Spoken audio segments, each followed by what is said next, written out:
Good morning, everyone. Thank you for joining us today for our weekly trade and tariff briefing. My name is Rich Israelson. I'm the Chief Revenue Officer at World Trade Center, Utah, and I have the pleasure of facilitating today's conversation. Today, we will begin with an update from Ben Kolendar, who's the Chief of Staff at World Trade Center, Utah, on any recent updates to the World Trade Center, Utah's tariff dashboard. And then we will hear from John Bleed, the National Security Advisor to Congressman Blake Moore. John covers trade and defense policy for Congressman Moore, and he will give us an analysis on trade and tariff, the current what's happening currently with trade and tariffs, and an update since the expiration of the 90-day pause on the 9th. So we're looking forward to this week's edition here. Just a quick reminder, this briefing is being recorded, and if you have any questions, please use the Q&A function, and we will do our best to answer as many as possible later in this webinar. So Ben, I'll kick it off to you. Thanks, Rich. As usual, I'm going to share my screen here. And also remind the group that we're here as a resource for tariff-related issues, and we keep track of all of our all the updates that we're tracking from DC on tariff-related issues on our website. You hear this plug every week. I'm going to do it again. It's wtcutah.com/tariffs. So you can see all the updates I'm going to be giving today are just based right off of the website. So with that, I'm going to jump in with our latest announcement that we saw last night. So the first update is regarding Canada. So we heard last night just an announcement that there is a 35% tariff on Canada. And just to clarify, in the language on the announcement, we heard that the 35% is mainly targeting what is the 25%, almost exclusively. So what just replaced 25% with 35%. So what that means is that the USMCA provisions sound like they're still in place, and a lower tariff on energy-related products and potash are still in place as well. So when you hear 35% on Canada, it's not talking about USMCA goods from everything that we can see. It's mainly what was being tariffed at 25% prior. So that was late last night. We heard that announcement. We haven't seen any formal documentation yet on that one. The next topic is the global tariff. So we're going to be talking about this a little bit more with John in just a minute.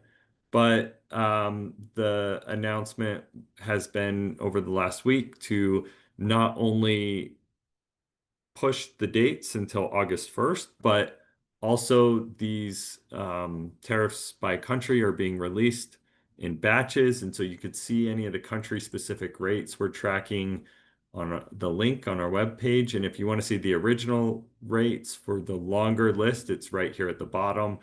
So a couple to note that are substantial in some of these announcements. Canada is moved to 35%. They were not in the original rate on April 2nd, but since then have been tracking at 25%. But they have been notified at 35%. And also another big one is Brazil, that was originally slated to be 10% and is now 50%. So if you ever need to reference where these rates are going and what's been issued, we're tracking them as they come through. So we'll get more on that in just a moment from John, but moving on, we have some announcements on copper. So this is a 232 tariff. So these tariffs have to go through a process, and they're going through that process on a report all the way up to the White House. There was an announcement of a suggested 50% rate on copper. So the report hasn't been released, but generally speaking, I would say that's what we should expect to see, is likely a 50% rate on copper when that comes out. So that was announced on July 9th. The next one is pharmaceuticals. We saw a 200% announcement. Similar situation as copper. This is a 232, so national security related tariff. And these are similar in that the report hasn't been released, but there's a whole internal process. So when the president's talking about a 200% tariff, there's likely some knowledge behind that because the report's been socialized with the cabinet, or there's some idea of where they're going to have to go with this. And maybe that's what's being spoken to, but there's been no formal process to issue this yet or timeline as well. So something that we'll continue to track and keep this group up to date on. And then this is related to the global tariffs, but just tracking that we are expecting to see some decision one way or another around the EU and 50% tariffs. These are the IEEPA tariffs, the global tariffs, but the EU gets a special standalone section because they've been called out independent of some of these other countries. So we're tracking that the Trump administration has threatened a 50% tariff. This will likely get some clarity around that by August 1st. And then finally, well, we've got two more updates. One is just some public closures on port fees and some of the open public comment period that was open there in the truck 232 tariffs. Those comments have now closed as of July 7th. And the last update is we've got a lot of updates here. The BRICS tariff. So the administration announced an additional 10% tariff. We're anticipating this is probably going to be an IEEPA tariff if and when this is instituted, but any countries that are defined as being BRICS aligned countries can expect another 10% tariff being added to them. So we'll track this similar to the Venezuelan oil. As soon as something is triggered from that announcement, we'll be sure to update the wider audience on what that means. So those are the updates for this week. We're, as always, happy to take any questions. And just a reminder, this is just all captured on our website, WTCutah.com/tariffs. So with that, I will end my screen sharing and hand it off to you, John. Awesome. Thank you so much, Ben. So good morning, I guess, from Washington, D.C. For those who have not met me, my name is John. Cover, as originally was said, cover trade and defense policy for Congressman Blake Moore on his legislative team from his Washington, D.C. office. Work really closely with World Trade Center Utah. They've been a fantastic resource for us, and really glad to keep this partnership going. So what I thought I would do is kind of provide a bit of a scene setting on some of the announcements that Ben touched on over the last few weeks, kind of where things stand right here, kind of the perspective from Capitol Hill, and what maybe we can be looking for in terms of how some of these deals and how some of these arrangements are going to get put forward by August 1st, or maybe we might see some things kind of carry past that deadline. So, and then also happy to answer questions as they come in. Also, I can have Ben or the team put my contact information available for you guys for any Utah company that's struggling to deal with or understand the tariff agenda. We want to be a resource to you, and our team is more than happy to have those kind of conversations. So a bit of a kind of a scene setter is that we're coming off the end of the 90-day pause of what was originally a very sweeping tariff regime from the Trump administration on April 2nd. There was this pause until July 9th about whether or not some of these rates would continue. That has now been extended to August 1st in order to give time for a few of these ad hoc trade negotiations to come forward and be concluded into actual deals. So some additional news that has come from this week is that there have been series of letters. We're kind of over, I think, 15, maybe pushing 20, sent to various countries that the United States will actually increase some of these tariff threats on them if a deal is not reached by August 1st. Ben mentioned a few of these earlier, so that was the threat for some Canadian products to go to 35%. That was anything that doesn't qualify under USMCA. There was a threat for tariffs on Brazilian products to go up to 50%, which was in many circles seen as retaliation for the current government prosecuting the former president Jair Bolsonaro, who was a close ally of the current administration. Also, there were letters sent to the governments of Japan and South Korea threatening to increase their tariff rates to 25%. There was a threat to South Africa to go to 30, Indonesia back up to 32, Thailand to 36. And I can go on for a few others as well. Ben mentioned all countries aligned with the BRICS regime, Brazil, Russia, India, China, South Africa, to an additional 10% tariff rate beyond whatever they had been selected as before. Um, that would be designed to kind of push any country in the global South framework from aligning themselves more with the BRICS structure. Typically, this has been a very informal grouping of kind of anti-Western or non-Western aligned powers. But there's been a push from China and Russia in recent years to add some teeth and some actual kind of trade frameworks to it. So this is clearly the administration trying to get out in front of that and kind of kneecap some of those efforts. So in the wake of kind of this waiting period up until August 1st, there are actually a few deals that have been signed and gotten over the line that are probably going to give us a bit of a taste of what some of these other agreements could look like. Right now, there have essentially been 3 that have been agreed to, with probably 8 to 12 that are very close to the finish line. So Japan, South Korea, for example, are deals that are actively being negotiated on. They haven't been finished yet, but all signs point to them being finished by August 1st. So with that being said, who has deals right now? The UK has one, and it's probably in our minds, from kind of a trade observation perspective, the best possible blueprint that other countries could probably hope for right now in the current environment.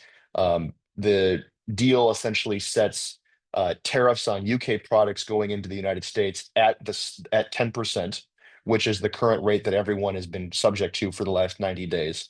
It actually gives the UK beef industry a little bit more market access into the United States, sets low tariffs at a specific quota. So up until a certain point, they're going to be allowed to export beef into the US tariff-free, but beyond that, they would be subject to similar rates.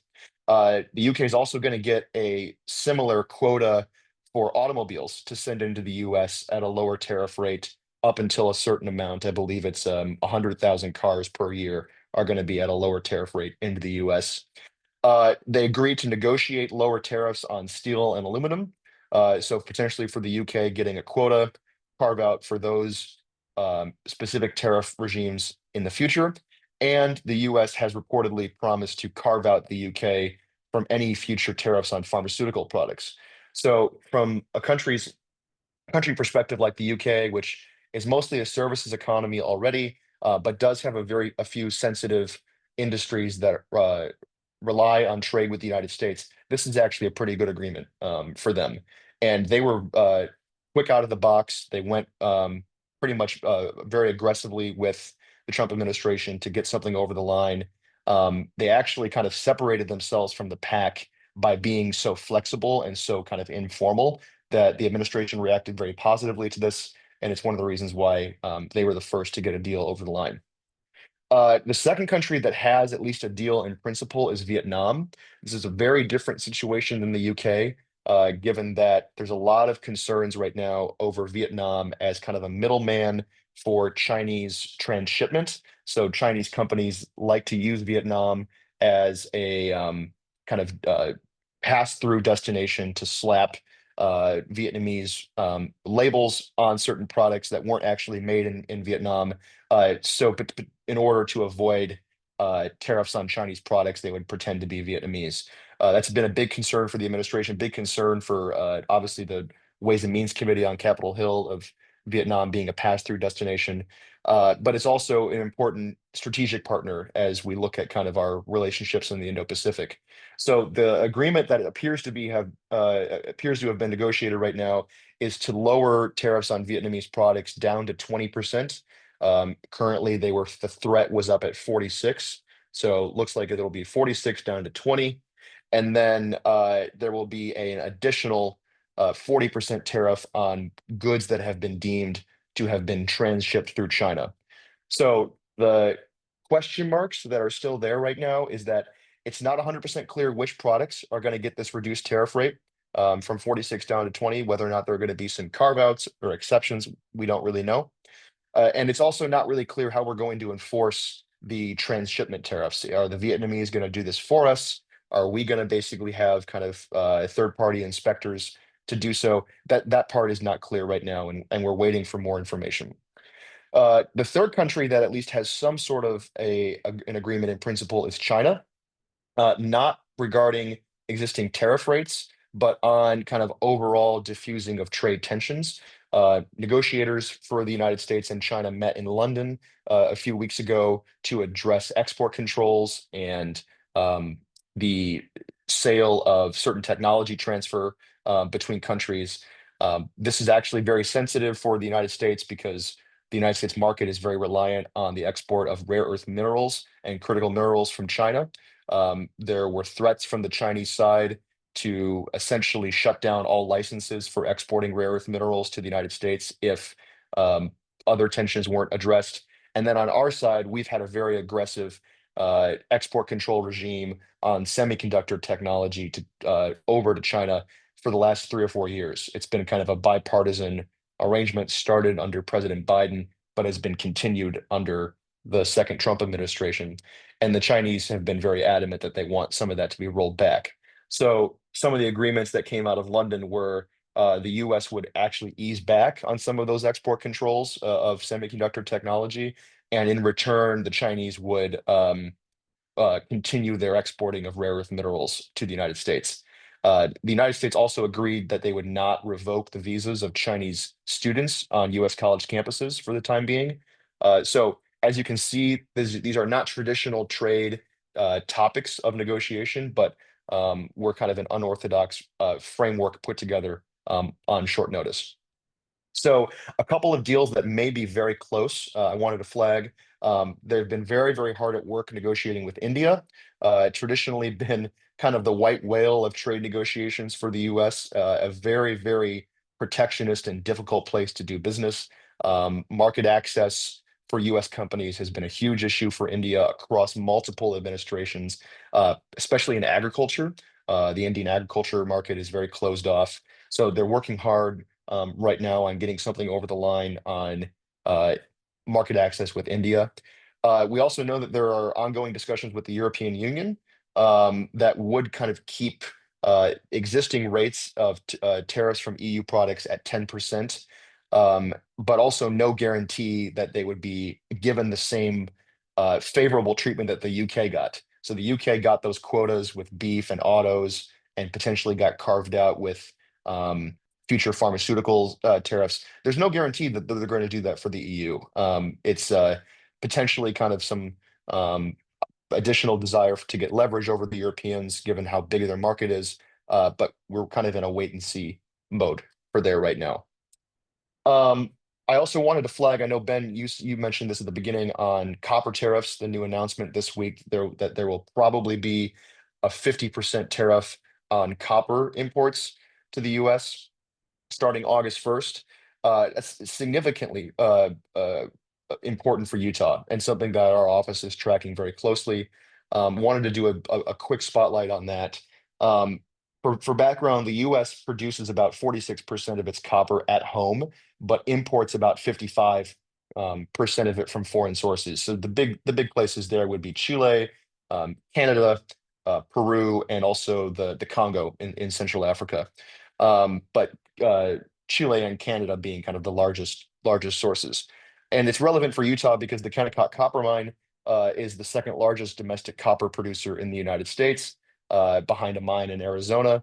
They produce about 200,000 metric tons of copper a year, but it's actually even more important for the copper supply chain because they're one of only two mines in the United States that also does the smelting and the refining process of the supply chain. So not only are they pulling it out of the ground, but they're able to kind of pull the ore out and refine it in a way that can be sent out to companies that need copper in their supply chain. So AI data centers or defense electronics, infrastructure, grid infrastructure, that sort of thing.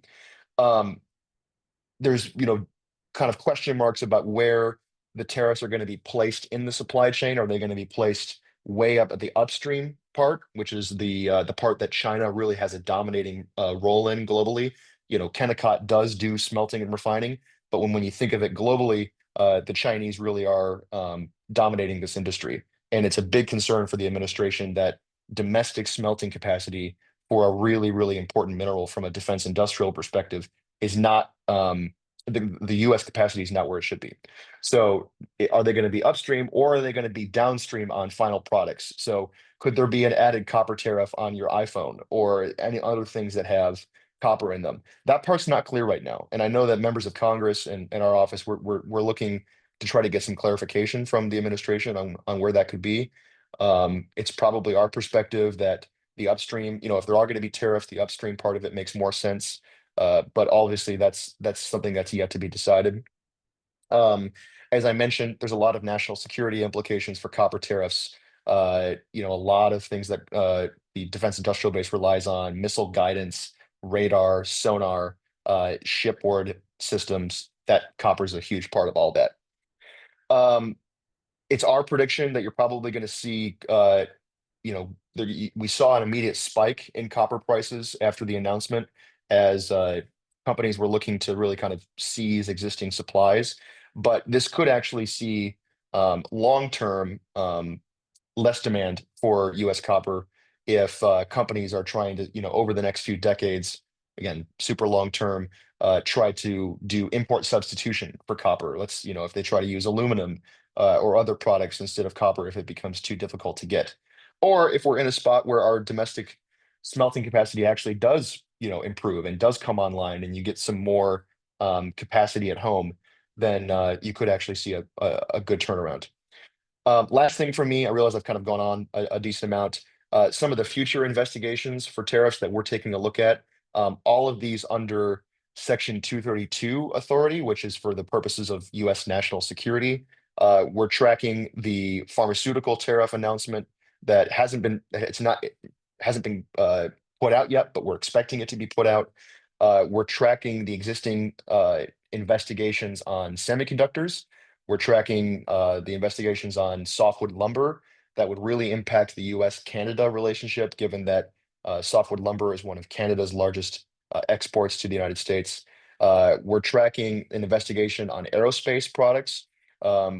We think that that's going to be okay for the deals with the UK and the European Union, given the fact that Boeing and Airbus have such a massive cross-border trade and supply chain relationship between Europe and the US.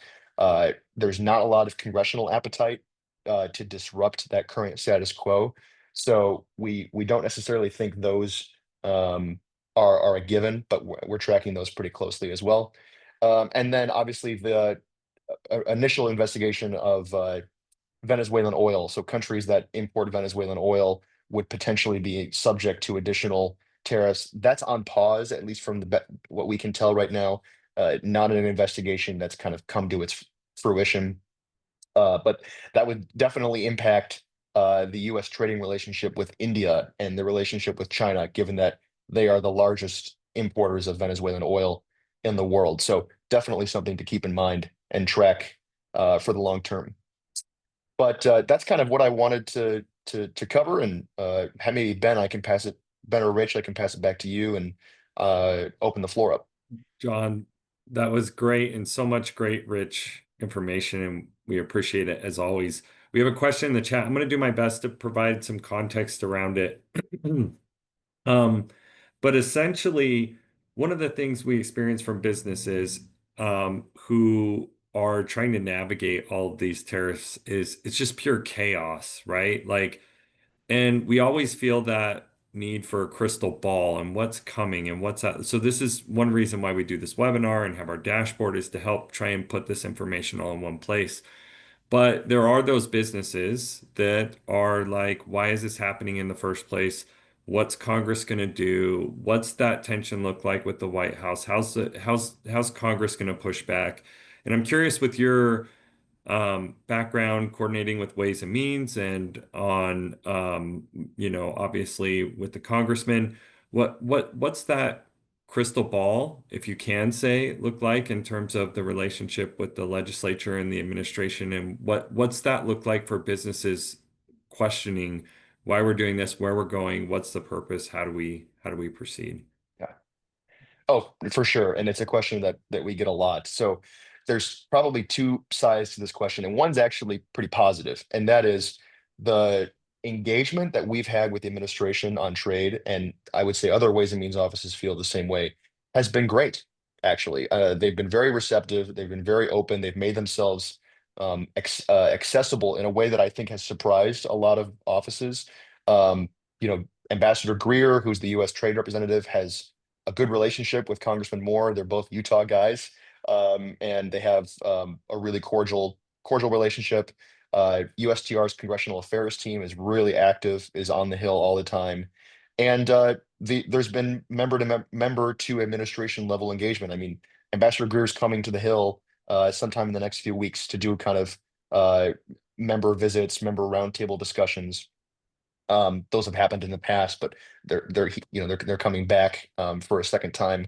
So in terms of our ability to deliver messages and deliver concerns about what Utah companies are facing, that has actually that's been very available to us. My boss has not shied away from some of the long-term ramifications and concerns that he has about the current tariff agenda. He shares the administration's goals on wanting to boost domestic manufacturing capacity, shares our skepticism that China is being a positive actor on the international stage, especially kind of on in our current multilateral trading system, wants to see, a strong, reformed, robust USMCA with Canada and Mexico.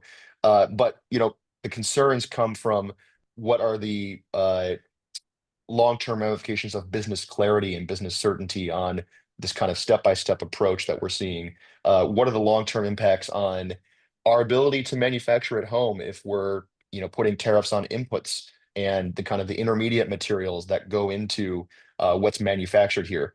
60% of what the U.S. imports from foreign sources are inputs and intermediate materials.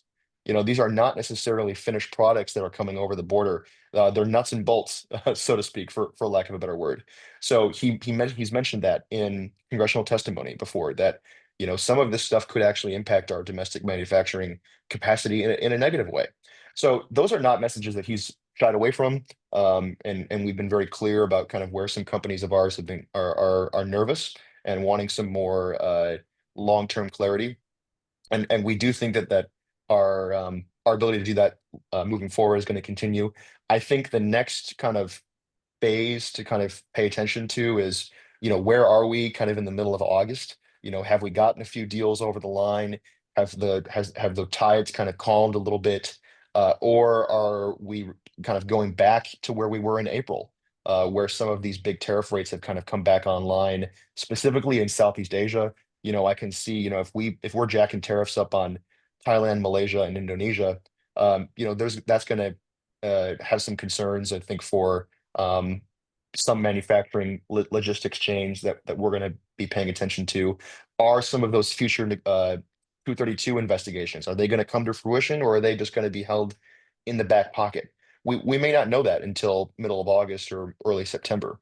So those are the timelines that we're looking at right now, and that will kind of impact congressional messaging, congressional behavior. Thanks, Sean. Okay, I don't think there's any other questions. Ben, do you see anything else? We're at time, but I think we can take some of the it's a follow-on question. We can take that offline and maybe make a connection with the person making the request. So I think okay. that may be one way to do this. So Got it. yeah, I think we're Yeah, set. we can do that yes. Do that offline. Thanks. Thanks to Ben and John for your insights today, and for all of you for joining us and tuning in. Please keep an eye on World Trade Center Utah and our communications, our channels and websites for any additional information. If you have any follow-up questions, feel free to reach out to us and send us an email. And if you're interested in more events, please visit our website and sign up for a newsletter where you can receive regular updates. And we look forward to seeing you next week. Thanks, everyone. Have a great day and a great weekend. Take care.